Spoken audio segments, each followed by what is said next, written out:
Hello everyone, আসসালামু আলাইকুম। সবাই কেমন আছো? আমি কিন্তু অনেক ভালো আছি। আজকে হঠাৎ করেই চলে যেতে হচ্ছে আমার বড় আপুর বাসায়। বড় আপুর বাসায় যেহেতু যাব অনেকদিন পরে, তো তোমাদের ভাইয়া বলল যে কি কি নেওয়া যায়। যেহেতু আমাদের এই মতিপালের মিষ্টি আর দই অনেক বেশি পছন্দ করে, এর জন্য কিন্তু দই আর মিষ্টি নিয়ে নিচ্ছিলাম। তো ভাইয়া তো ডাইরেক্ট ডিপ ফ্রিজের মধ্যে চলে গেল দই দেখার জন্য যে দই আছে কিনা। তারপরে দেখতে পেলাম যে 2 কেজির কোনো দই নেই, তো 1 কেজির দই ছিল, তো ওগুলাই নিয়ে নিয়েছিলাম। আর 1 কেজির দইগুলো কিন্তু এত বেশি মজা লেগেছে এবার।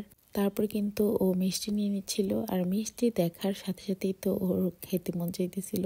এই মতিপালের পোড়াবাড়ি চমচমটা আমরা সবাই অনেক বেশি পছন্দ করি, এর জন্য কিন্তু এটা আমাদের ঘরে অলওয়েজ থাকে। আমার বাবার বাসা থেকে আমার বাসায় কেউ আসলেও কিন্তু এই চমচম আর দই নিয়েই আসে। আমরাও যদি কখনো এখান থেকে যাই কোথাও, তাহলে আমরাও এটা নিয়ে তারপরে যাই।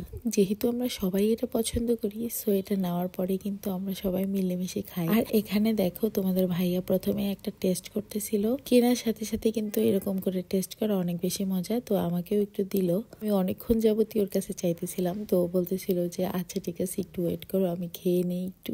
তারপরে শেষমেশ কিন্তু আমাকে দিয়েছে, তাও আবার 2 কামড়ই কিন্তু দিয়েছে।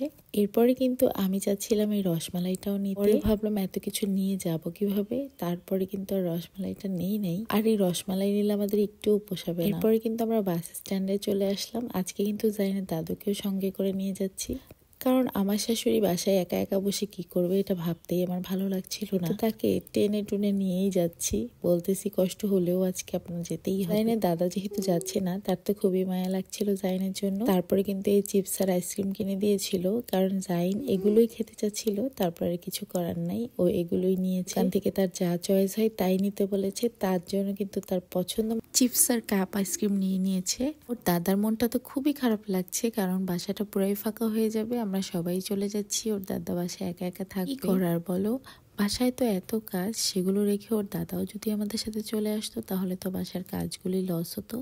আমরা বাসায় পৌঁছাতে না পৌঁছাতেই কিন্তু আপু আমাদের জন্য ফল টল রেডি করে দিচ্ছিল। তো এতগুলো ফল দিয়েছে জামাইকে, জামাই আদর করতেছিল। অনেকদিন পর তো তার ছোট বোনের জামাই তার বাসায় গিয়েছে, এই জন্য তো আপু অনেক বেশি খুশি। আর কি আছে না আছে সবকিছু বের করে দিচ্ছিল তার ছোট বোন জামাইয়ের সামনে। তো সে তো আলিশানে রাজার মতো খাওয়া শুরু করেছে, শুয়ে শুয়ে খাচ্ছিল আর বলতেছিল এই যে দেখো আমার জন্য আমার বড় বোন কত খাবার নিয়ে এসেছে। সামনে কিন্তু ফ্রিজে দইও খাচ্ছিল, আসলে ওই দইটা দিয়েছিলাম জাইনকে, জাইন না খেয়েই চলে গেছে। আর আপুর বাসায় গেলে তো আপু শুরু করে কি খাওয়াবো কি খাবি। আমার আপুরা তো ওকে পুরাই ছোট ভাইয়ের মতো দেখে। আমার শাশুড়িকে তো সবসময় বলে ও তো আমাদের বোন জামাই না, ও আমাদের ছোট ভাই। তো তাদের কোনো ভাই নেই, তার জন্য তাদের ভাই গিয়ে এই যে নিয়ে এদিক থেকে অনেকগুলো রুই মাছ ভাজা শুরু করেছিল, আর মুরগির মাংস কিন্তু কুটে রেখেছে, এগুলোও এখন বসিয়ে দিবে। আর কাজ বাজ চলতেছিল। তারপরে কিন্তু আমরা আমাদের ফল ফ্রুটি খাচ্ছিলাম, আর আমার দুলাভাই তো বসে বসে ওর সাথে খুব গল্প করতেছিল। আমার দুলাভাই কিন্তু মোটামুটি অসুস্থ, নীলকে পেলে কিন্তু খুবই গল্প করা শুরু করে দেয়।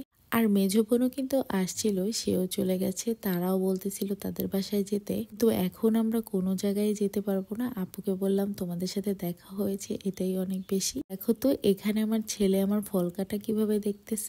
আমি কিন্তু তাদেরকে ফল কেটে কেটে খাওয়াচ্ছিলাম, ওইদিকে আপু ছিল রান্নায় বিজি, যার কারণে আমি কিন্তু ফলগুলো কেটে দিচ্ছিলাম। আর ফলগুলো কাটার জন্য আমি কোনো চপিং বোর্ড আনি নাই, এই জন্য কিন্তু এভাবে হাতের মধ্যে করেই কাটতেছিলাম। তোমরা আবার কেউ কাটতে গিয়েও না, যারা যারা নন প্রফেশনাল।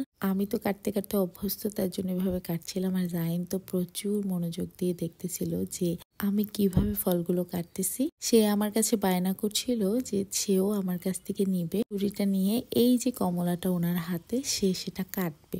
বারবারই বলতেছিল আমাকে একটু দাও, আমি একটু কাটি। তারপরে কিন্তু আমি তাকে দিয়েছি, তো সেও কিন্তু কাটার জন্য ট্রাই করতেছে। আর আমি বলতেছি এটা কাটার দরকার নেই, তুমি এটা কাটো, কারণ অরেঞ্জটা তো পুরাই রসালো ফল, আর এই রসগুলো পুরা বিছানা ভরে যাবে। তো আমি বলতেছিলাম যে আপেল কাটো, তাও ভালো। তো দেখো সে ছোট ছোট হাত দিয়ে কিভাবে আপেলটা কাটতেছে।